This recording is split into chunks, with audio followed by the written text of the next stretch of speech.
Proponevano immobili in vendita o in affitto senza indicarne la classe energetica o classificandola in maniera errata. Sono 29 le agenzie immobiliari tra Jesolo e Cavallino Treporti multate con sanzioni complessive di quasi 200.000 euro durante i controlli della Guardia di Finanza.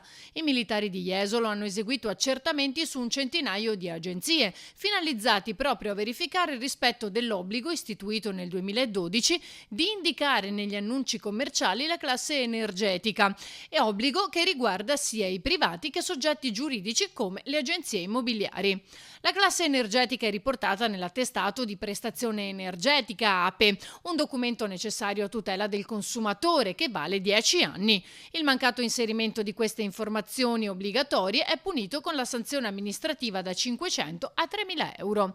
Con questa indagine le Fiamme Gialle hanno individuato 29 agenzie immobiliari che hanno omesso su 203 annunci di compravendita immobiliare, 152 sul web, 51 fisici, l'indicazione dell'attestazione della classe energetica e nei cui confronti sono state contestate violazioni amministrative per un totale di 199.000 euro, inviate alla città metropolitana di Venezia in qualità di autorità competente alla definizione.